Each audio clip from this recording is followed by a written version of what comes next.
It's Friday, which means it's time for another exciting episode of Ask Us Anything. You know the drill. You send us your questions throughout the week and we attempt to answer them. The first question this week is from at I am Kenny Liu, who asks, why do you think the audience wasn't that receptive to The Bear season 3? Perhaps the audience doesn't like the experimentation done with the show this season, kinda like what Carmi does with his restaurant. I don't know if I agree necessarily with the premise of the question because I think it's the critics that have been more divisive over The Bear season 3 than the audience has. A lot of the comments we've seen online seem to have the audience still enjoying the show, but as with all great shows, Ted Lasso for example, once something has that much critical and awards acclaim, eventually Vulture or Slate will decide that the show is bad in its third season. I mean, they decide that they're done with the show, I guess, essentially, right? They're over it. I wasn't as hot with season 3. I mean, I said it in our review. I thought season 2 was the high watermark, and I thought season 3 didn't meet that. That's not saying that it's a bad season. I'm saying that I enjoyed season 2 more. I think it's that. I think it's the follow up to a fantastic season of television, right? Like season 2 had some fantastic episodes. Season 2 had some amazing performances. But I also agree with what you said in our review in that season 3 and 4 look like to be of a piece. Yes. Because it feels like the story is not complete. The story is not ready to be done. That said, I do agree with what Kenny is saying about people not appreciating the experimentation in this season, because we spoke about this in the review as well, about how season 3 seems to be structured like the psychosis of Carmi's own mind and the journey he is going on now that he's gotten everything he's wanted. And whether that's similar to the journey Christopher Storer is going on now that he's got everything he's wanted with the bear, right? And I know that some critics have not responded well to that because they found the season to be a little self-indulgent. I think the self-indulgence serves a purpose in this case. It's self-aware in its indulgence, right? It knows it's indulging because it's trying to make a point and tell a story. Correct. So I think it'll be interesting to revisit season 3 once season 4 comes out. I know I've done the same thing with MCU movies, for example, where on the first watch I didn't necessarily like it as much. However, upon revisiting it in the face of future films, because they were meant to be seen as a piece, I started appreciating those early movies a lot more. And so it'll be interesting to see what The Bear is as a whole and how audiences respond to it as a whole once we actually have the end product. At Jazz Elon asks, any recommendations for the bear withdrawals? You know what? There was a quick bit of it in The Bear season 3. There was a quick shot of a picture with Bradley Cooper as a chef. I can't remember the name of the movie, but I haven't seen it. I hear it's very good in a realities of kitchen and chefing kind of thing. What is that one called? Yeah, so it's a movie that's called Burnt. Burnt. Yep. And it's directed by John Wells. Oh. I think it came out 2015, 2016. And yes, it's an interesting film. I'm not sure if this is accurate, but upon watching it, it felt like it was loosely based on Bourdain. Mm. And at least the character that Bradley Cooper plays, this disgraced Michelin star chef, feels like it might have been at least modeled on Anthony Bourdain. But yeah, it's a pretty good show. I think, yeah, Burnt is a very good recommendation. There are other food/drink related movies that I think might be worth watching. There is an Alan Rickman one called Bottle Shock. I don't know if you remember that. I don't know this one. Which is about wine and sommeliers. So if you enjoyed The Bear, another movie that I would recommend from 2021 is called Boiling Point with Stephen Graham. Ah, yeah. It's a British movie and everything is kind of shot in real time in one take. They also did a BBC continuation TV series that came out last year, which is also called Boiling Point. Oh. With the same cast, and that is absolutely fantastic. So, if you have the bear withdrawals, we would recommend those things to check out. This is probably only tangentially related, but I really enjoyed the Apple TV Plus series from last year called Drops of God, Oh, the wine one. the wine one, about these two young up and coming sommeliers who have to sort of fight it out in a wine competition to win one of the sommelier's father's sort of estate and money and wine collection, etc. So There's a season 2, right? Is it out? it was renewed, but I don't think it's out yet. It's not exactly the same, but it's around the idea of embodying food and wine, and why wine isn't just an alcohol to get buzzed on. It's the idea of history and culture and all of that wrapped up into this one bottle that you then enjoy with a fish or a meat, whatever.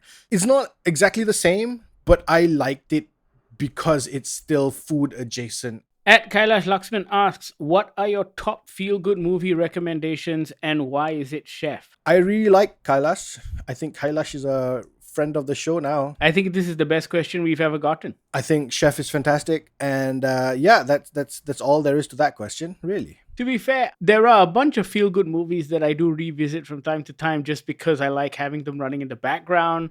I love movies like Groundhog Day, like Sister Act, for example. Like, they're just happy movies that leave you feeling good about life. The Princess Bride is something I watch over and over again. The Holiday, Notting Hill. There are a lot of rom coms that fall into my feel good movie category. I like Back to the Future, Galaxy Quest, like movies that I enjoyed watching growing up that make me feel like a kid again, that make me happy. I love like Moneyball. I love Kevin Costner's Draft Day. I love music and lyrics. Oh, I think yeah. with Draft Day and Moneyball, it's that people with a passion chasing it down thing that I really like. There isn't a big emotional blowout. There isn't a big sort of second act emotional dip where the guy is down on his luck and has to fight back from the depths of despair. None of that overly sensitive emotional stuff. I like that. A movie that I know a lot of people didn't like or had some issues with, but I still revisit from time to time. It's a recent film, Danny Boyle's Yesterday. Oh, The one where Himesh Patel wakes up and the Beatles don't exist, right? yeah, yeah. I really like that show. And also, I like the fact that it was completely committed to its concept. I liked the first half of it. I didn't enjoy the second half when what's her name shows up and tries to make him a big musician. Kate McKinnon? At that point, it almost feels like the story, I wouldn't say it falls, but it sort of starts to lose its thread a little bit. I do love the dickish Ed Sheeran, which was fantastic, but I just felt like none of that was in keeping with what I really liked about that first half of the movie. The first half of the movie really felt very English. The second half feels like an American has taken over the concept. And just to go back to Chef, though, like we've spoken in great detail about our love for Chef over the last 4 to 5 to 6 years. However, I think it's just worth reiterating. I think Chef is quite divisive, believe it or not. Like, we don't understand why, but I know there are some people who find the movie quite pointless. However, if you are watching that movie when you are going through something similar in your life, there are certain tendencies that you can relate to absolutely immediately. And I think that's what speaks to people who truly love that film. It's also because I think Jon Favreau himself, coming off Cowboys and Aliens, was going through something with Hollywood when he made Chef. In many ways, it's a mirror to his own career. After this massive rise, to suddenly have a blockbuster flop on his hand and seeing how Hollywood treats talent and stars when they hit that point, he had a moment of great self-reflection, which is what his character goes through in Chef as well. And I'm not saying that you need to go through something of a similar stature, but at some level, we've all been there. And I think that's what's great about the movie, because I think it speaks to you on that level without actually preaching or speaking to you on that level. Again, it's one of those films that that is just so well made emotionally that whatever weaknesses it may have had in story is irrelevant, right? Correct. And by weakness, I just simply mean that it doesn't follow what a Hollywood studio is expecting of a film like that. There isn't a massive emotional dip. It's very kind of neutral almost, right? And I like that. I like that. It's a very relaxed film to watch. At Halisa Organa asks, Wicked drops on the same day as Gladiator 2. Which movie would you watch first? This is like a Barbenheimer question, and I might give the Yeah. same answer I gave with Barbenheimer. Okay. In that I think I might do a Gladiator first, like I did an Oppenheimer first, and then go for something a little more lighthearted. Because I remember the first Gladiator wrecked me. Okay. I love that movie, but listening to that soundtrack and all the shit Russell Crowe had to endure, I'm like, this is heavy, heavy stuff. I might want something happy to sing along to after. So I think it's Gladiator 2 first, then Wicked. You've seen the Wicked stage play, right? Yes. It's not a happy thing. It's not. So I don't know what you're talking about. It's not necessarily happy. Well, it has a happy ending, but the friendship thing is the happiness, right? My issue with this question is the fact that Wicked's part 1. So you're not going to get a complete movie. I don't know if I would be satisfied watching this as a follow-up to Gladiator, knowing that I then have X number of months to actually have the story resolved for me later. Maybe I'll do Wicked first. I'll do Wicked first, because then I can forget the fact that it's a part 1, get completely wrecked in Gladiator 2, and then go and have like a massive greasy burger or something. That's my biggest problem with the Wicked marketing, right? Yeah. In that the trailer does everything to hide the fact that it is both a musical and a part 1. And I know you might be thinking, oh, well, who doesn't know Wicked is a musical? You'd be surprised. There are a lot of people out there who have no idea that it is actually a musical. The same people who had no idea that West Side Story was a musical or that Wonka was a musical, because not everyone has Hollywood news piped straight into their veins, right? Yeah. Or pop Yeah. culture piped straight Yeah. into their veins. And so because of that, I think it's just very sneaky and very misleading on the part of the studio to not actually tell people what they're getting themselves in for. Like, I was shocked at the number of Spider-Man fans who didn't realize that Spider-Verse was a part 1 movie. Yes. Like, these were people who loved Spider-Man and comic books, and they were genuinely shocked. I remember even at our screening, they were genuinely shocked when they came out and went, wait, there's a part 2? Like, this movie doesn't end? Yeah. I don't know if there's going to be blowback with that marketing. I think there will be. I think there will be a lot of people, especially, like, even with Dune, at least there was more information out there that it was Dune Part 1. Yeah. That first trailer for Wicked tells you nothing. I feel like the musical thing, I think people will sort of get over a little quicker just because, like, Wonka's done it. Wonka has broken that dam. Wonka also tried very hard to hide the fact that it was a musical. And then, boom, within the first 5 seconds, Just it opens Song! with singing lah. And I think anybody who's watching Wicked would have some sort of historical knowledge of it being based on a musical and the original characters and the original story, etc. So I think I'd be very surprised if anybody walks into Wicked not knowing it's a musical. Although I will say they tried very hard to hide it in the trailer.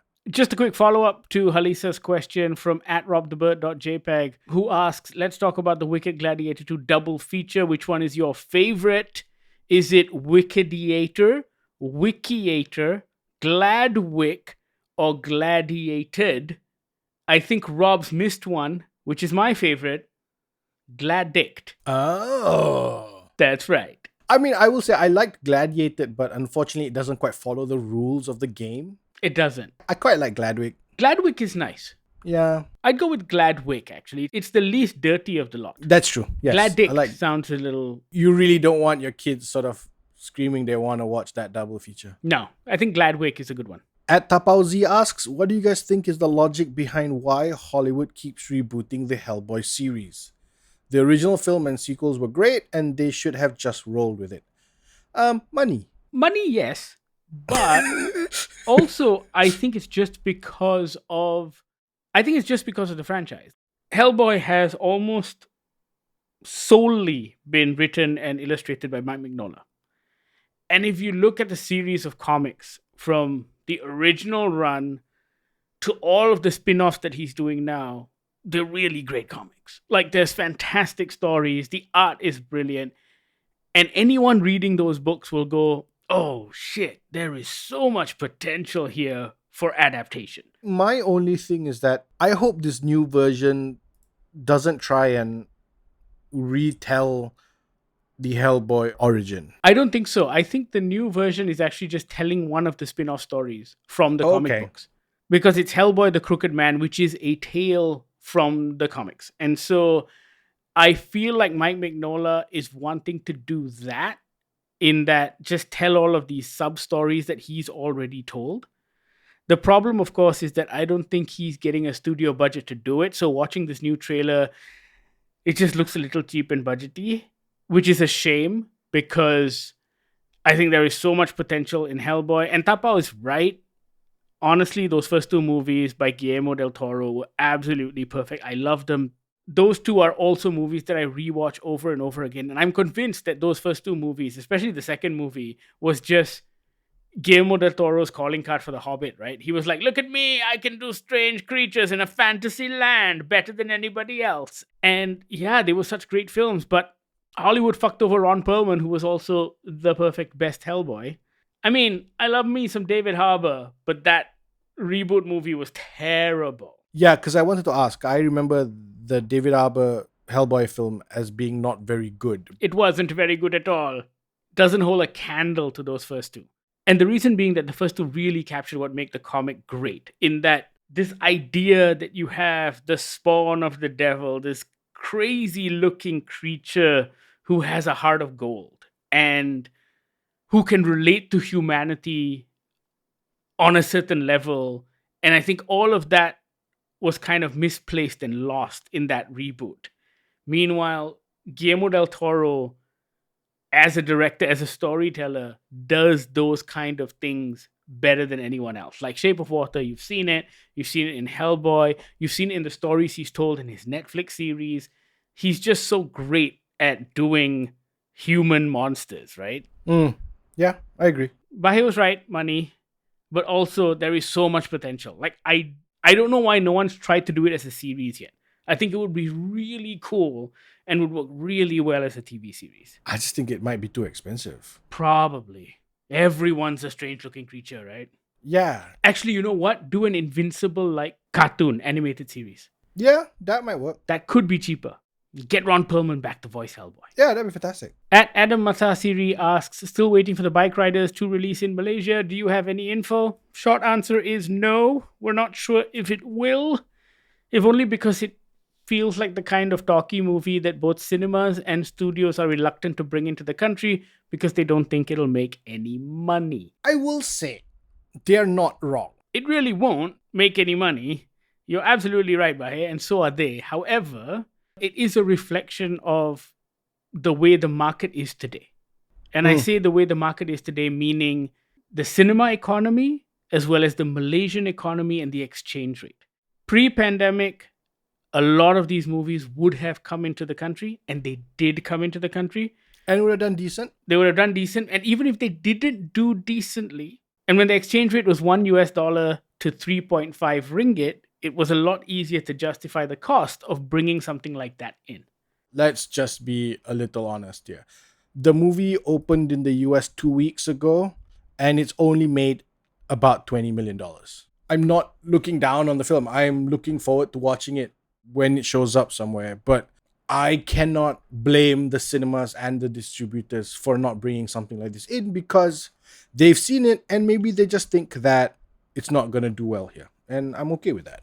At Masibri asks, will you guys watch and review Look Back when or if it comes out here in Malaysia? It's actually Tatsuki Fujimoto's most normal and mundane work, yet also one of his best. I think this is a question for me, Bhai. That's a question for you, I was just going to say. So Tatsuki Fujimoto is the guy who did Chainsaw Man. However, yes, Look Back does look pretty normal in comparison. I would be excited if it actually came to Malaysia. I'm not sure where we'll be able to watch it or when we'll be able to watch it. But yes, if it does get released here in some way or form, I would definitely want to watch it and review it.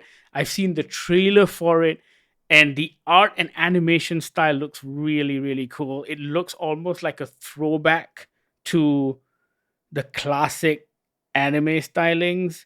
I'm excited about this one. We haven't seen it. We don't know if it'll get an official release.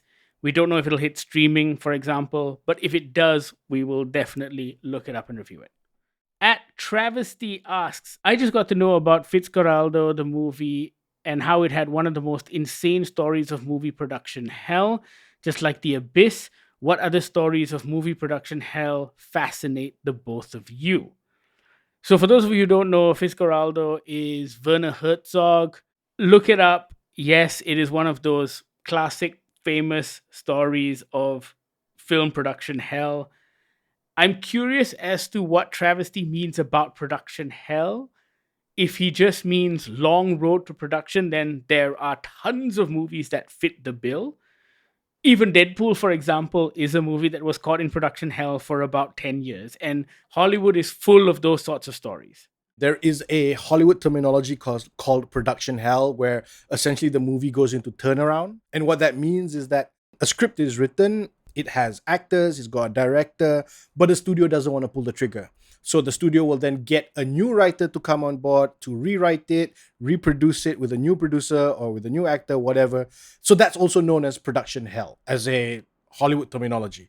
There is also actual hellish experiences on a production. And that's what the Fitzcarraldo situation is, I suspect. I think my favorite one, and only because it is documented, is the Apocalypse Now story. By documented, I mean the director's wife shot a documentary of them making the movie that chronicles the difficulties of that film. The documentary is called Hearts of Darkness, A Filmmaker's Apocalypse. And that was just, yeah, it just basically showed Coppola trying to figure out how to shoot this thing all the way over in Southeast Asia.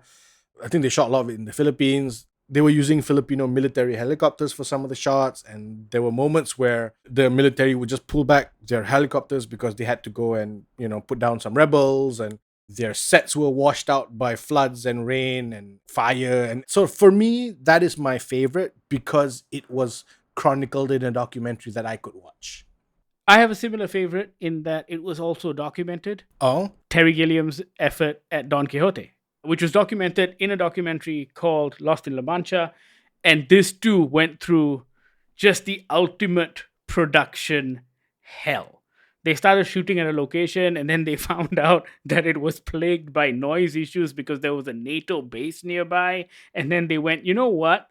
Let's just continue shooting because we can replace the audio in post production.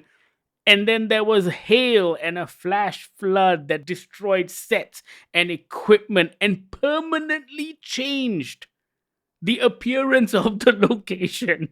But also, the desert they were filming in hadn't had rain for maybe, I think, close to 100 years. And then it rained on day one of their shoot. And then Jean Rochefort, who played Don Quixote, gets injured. And it was just absolute chaos.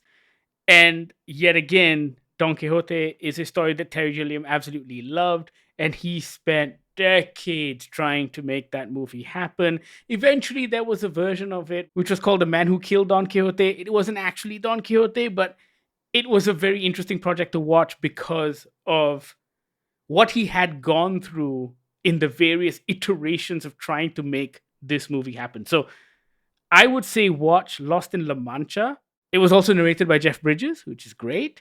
And it is a fantastic documentary that kind of documents like the passion of one film director and the chaos he had to endure in trying to make this project happen. It's phenomenal. It's scary. Oh, it's fucking terrifying. If you ever have dreams of making a movie, watch Lost in La Mancha and Hearts of Darkness, because I swear to God, you will not want to make a movie.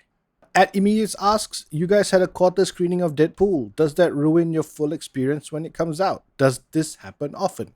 I will quickly say I wasn't invited to said screening. It's a problem only Uma may be able to answer. You get screeners with unfinished work all the time. an unfinished work isn't great, but the story isn't affected. Okay. You know what I mean? Like, yes, we saw early cuts of House of the Dragon season 1 when we actually literally saw the fucking lights up and the background was not complete. You know, I love that. I love getting a screener and the camera pulls out And you can see the green screen. and you see the green screen, you see the light stand, you see the gaffer holding the light up. I love those. That's fantastic. Even our screener episodes of Ted Lasso when they're playing football, and you're like, It's an wait, empty there is stadium. no audience, there is no proper pitch. Yeah. It's quite amazing. It's great seeing how the sausage is made sometimes. On occasion, when I have to do interviews, for example, I will get a chance to watch footage from a movie. It happened with Ant-Man, it happened with Deadpool. It tends to happen with the big Marvel movies because they're afraid of spoilers. A lot of the time, they will not show you the full movie. A lot of the time, they won't show you the post-credit sequence, for example, even if they have shown you the full movie. I think it's interesting to note that a lot of the time when we do see that, the full movie isn't even finished. So, for example, there was a press conference in Korea with Ryan Reynolds and Hugh Jackman, and they were talking about how they only put the movie in the can 2 weeks ago. Mm. Final sound edit, etc., etc. So that's also a reason why they would only show you footage sometimes as opposed to the full movie. We saw an early cut of The Flash that was only 90% complete. Yeah. And in the version that we saw, they didn't have the end sequence with Clooney Yes. because that wasn't inserted yet. So, yes, it does happen more often than you think. Given the work that we do, I don't know that it actually ruins my full experience. It doesn't bother me at all. I think you have to have a certain mindset when you do the work that we do, in that I think you need to be open to be surprised. You need to be excited about film and TV. You can't afford to be jaded, because when you are jaded and when you allow things to ruin your experience, for example, I think it affects your output as a critic. And I think you become a lot more miserable because of it. Like all work, things can get tedious. And I think if you psych yourself out in that direction, then you become tedious as a reviewer and as a critic. Yeah, I agree. And so, because of that, I don't allow myself to get affected by these things. So, I've seen the first 40 minutes of Deadpool. I enjoyed it. I can't say any more than that because we're under embargo. But for the most part, I think I will still be excited when I go in to see the final product. Yeah. Matt asks, what are your thoughts on Furiosa's flop? I don't think Furiosa was a flop. I think critically it was acclaimed. And I think box office wise, there are reasons. In that, I don't think Furiosa was supposed to be a big summer release. I think it was made into a big summer release because of the writers' strikes and the actors' strikes of last year. I think Furiosa would have been a lot more successful had it been released outside of the summer season. I know that sounds like a ridiculous thing, but you would be amazed at the psychology of cinema goers and what their expectations are of a movie that is released between the April, May / August, September period. If you're asking if we thought it was a flop, I don't think so. We both really liked it. It made back its money at the box office. I just looked it up. It's at $171 million. That's still just cinema. Yes, it's a flop compared to the previous one when that one made gangbusters and really sort of just took hold of the zeitgeist of cinema goers. I think there were some people who weren't happy with it, and I say boo to them. Critically speaking, I think it's a fantastic movie. I think it's the kind of movie only George Miller could make. And I think it's very rare that we get a chance to see films like that, which are massive sci-fi effects-driven blockbusters that have pathos and character and just some of the best fucking action sequences ever. I think it's a really good film. I think timing is very, very important when you release something like this. And I think we would be having a completely different conversation had it not been for the actors and writers strikes. At Rabbit Hop asks, do you agree with other reviews of Beverly Hills Cop XLF, like IGN's, for example? I don't know what IGN said about the movie. Did they love it? I'm assuming IGN may have liked it if Rabbit Hop is asking us that question because we didn't like it. There are times when I feel like IGN should just stick to video games. But that's just me being a little bitch. My issue with guys like IGN is that sometimes it feels like they release a review just to be a contrarian. It's the same with IndieWire. They do it all the time. Same with IndieWire. Yeah, IGN gave it an 8 out of 10. Fuck off. Excuse me, sorry. I think if... Oh my god. I think I might have enjoyed it had I not seen immediately prior the first two Beverly Hills Cop. I disagree. I think you still wouldn't have liked it. I think the reasons why you and I didn't like it were completely valid and judging it based on what it was as a movie. And I think even watching that by itself, you could tell the serious lack of energy in that film. No, you're right. And I think that was its biggest problem. But to give you a short answer, Rabbit Hop, if we gave something a poor rating, then it's very unlikely we're going to agree with someone who gave it a high rating. Unless they make some really critical points that we completely missed. And it has happened.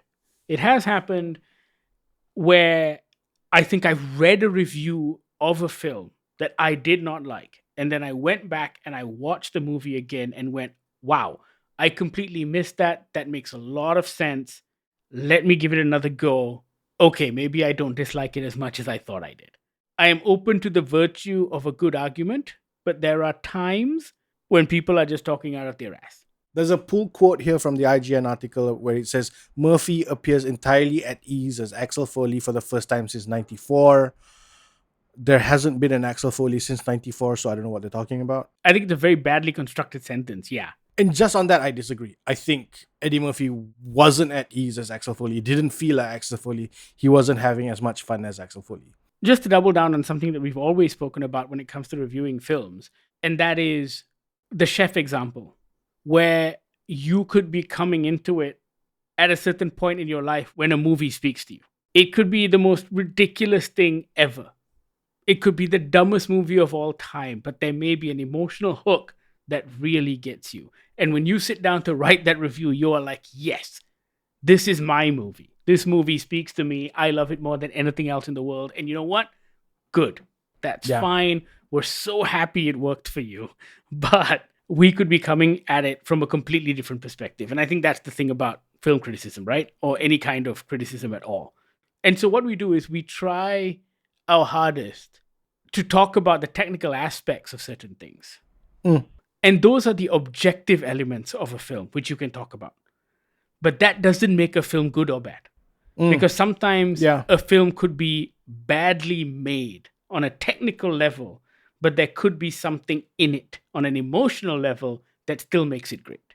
I've got my list of movies that critics have hated that I really liked. And I think for us, it's always that thing of, look, if you like it, fine. We're not saying we're the arbiters of truth here. If you like it, good. We can still be friends if we disagree on a movie, except if you like a Snyder movie. Like what you like, love what you love, but don't shove it down our throats. Except if you like Snyder, then I really don't want to talk to you. At Tush6303 asks, I don't get the anticipation for Wicked and Mufasa. Do you? It just looks unnecessary. I agree with Mufasa. Not entirely sure I agree with Wicked, only because, I really enjoyed the musical. So I'm coming to this as a piece of adaptation from the musical, as opposed to a retelling of the Wizard of Oz origins and blah, blah, blah. I am trying my hardest to be open-minded about Mufasa, as I do with every one of these live-action Disney adaptations, which I do feel are completely unnecessary because the cartoons are so great. And so far, I don't think there has been a single one that has justified its existence to be something other than a cash grab. Yeah. Some have been good, mind you. Like, I really enjoyed the live-action adaptation of Jungle Book. But necessary? I don't think so. Agreed. Maybe as a technical demo.